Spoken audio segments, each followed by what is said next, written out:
Hello everyone, my name is Shubham Gupta and currently I am pursuing my BTech in Computer Science and Engineering from ABSIT Ghaziabad. Over to Shikhar. Now let me introduce myself. So my name is Shikhar Mishra and I am a computer science student of ABS Institute of Technology. And now up next is Vanshika. Thank you, Shikhar. My name is Vanshika Agarwal, and I'm currently pursuing my BTech in Computer Science from ABS IT Ghaziabad. Over to Vidhi.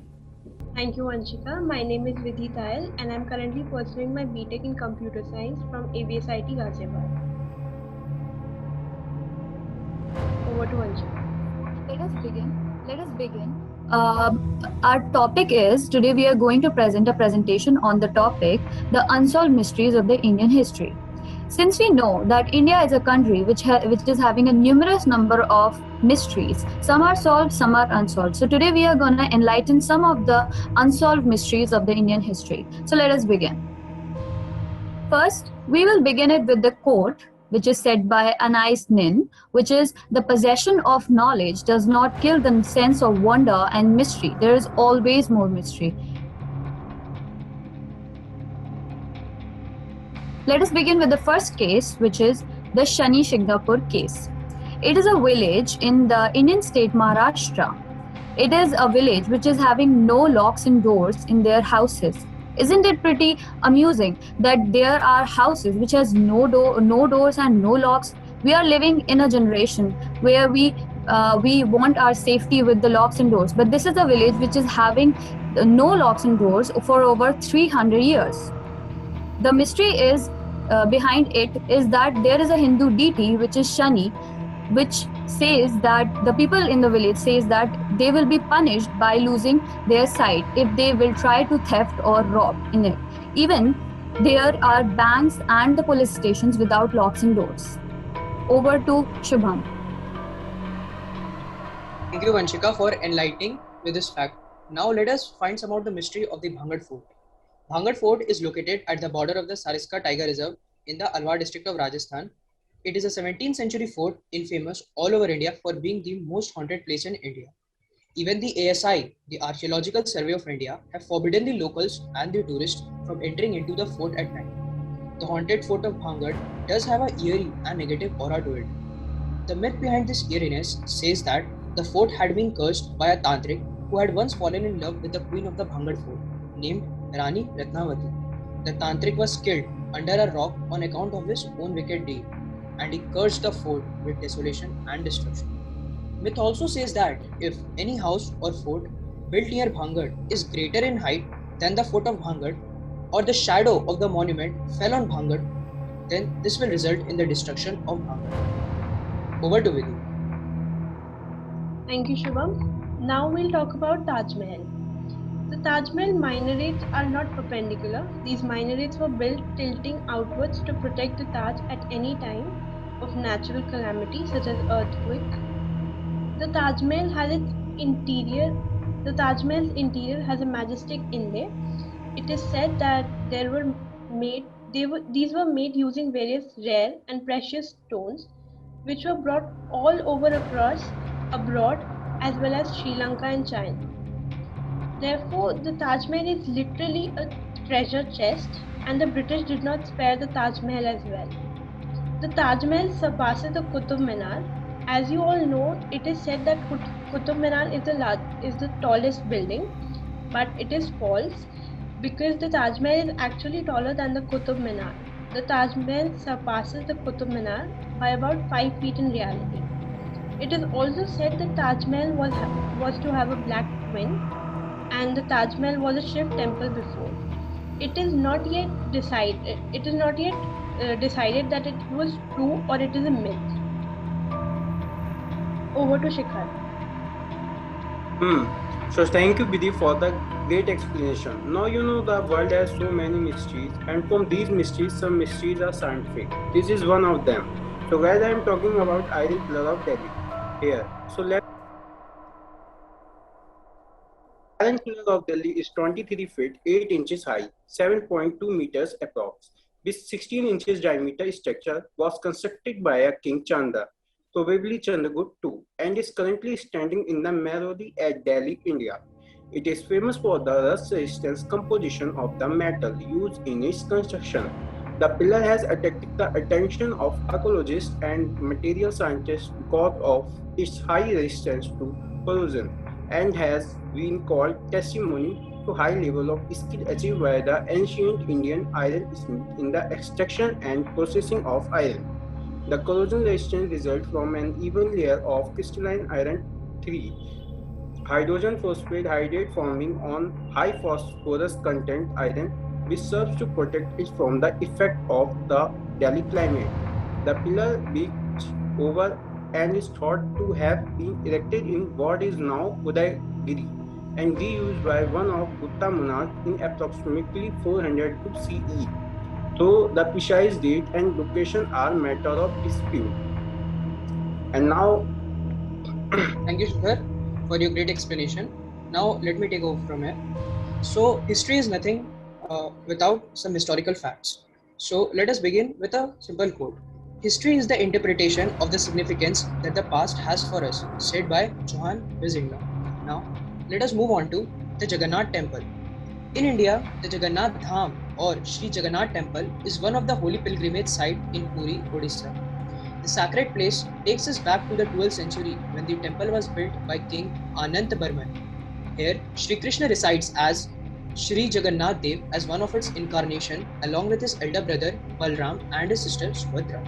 One of the most popular mysteries about the temple is that the Puri Jagannath Temple stands in a 4 lakh square feet area and has a height of 214 feet.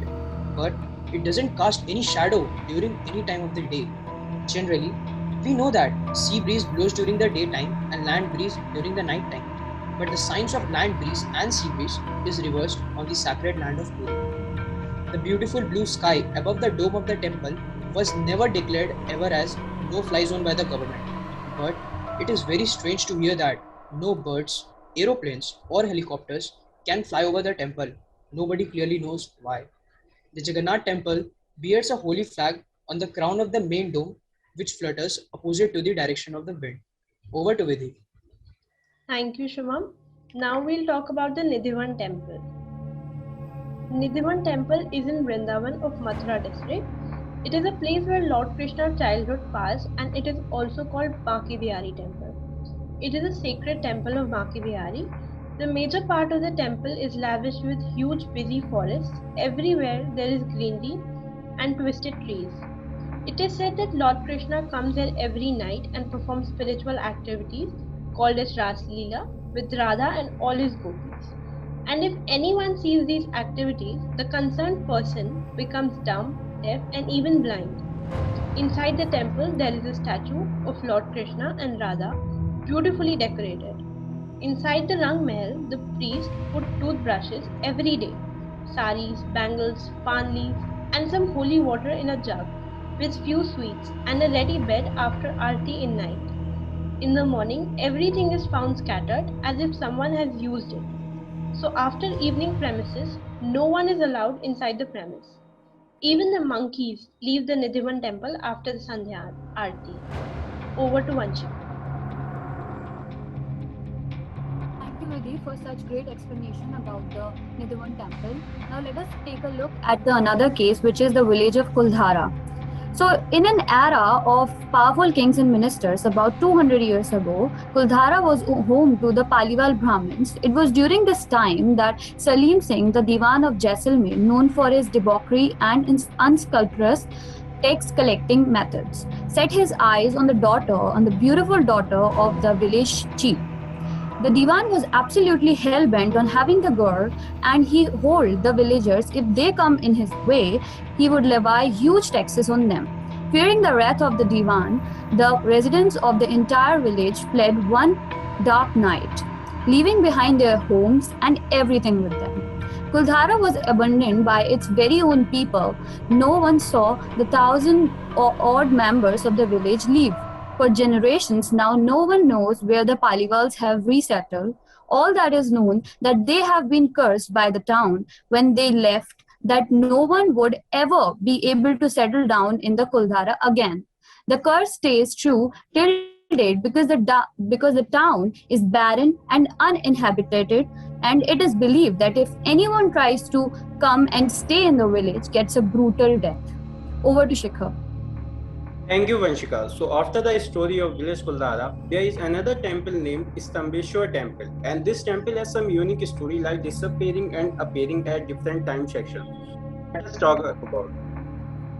Stambeshwar Mahadev Temple is a 150-year-old Shiva temple located in the town of Kavikomboi in the state of Gujarat. This ancient Shiva temple is located on the Arabian Sea and the Bay of Cambay. What is so unique about the temple is that the temple gets submerged into the sea during the high tide hours, and as the tide starts to get low, it again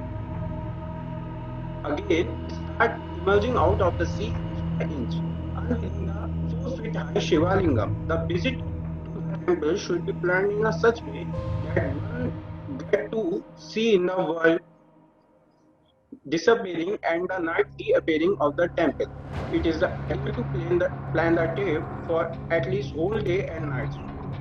You can see and enter the temple in the early morning, low tide hours, and can also meditate in the quiet, peaceful.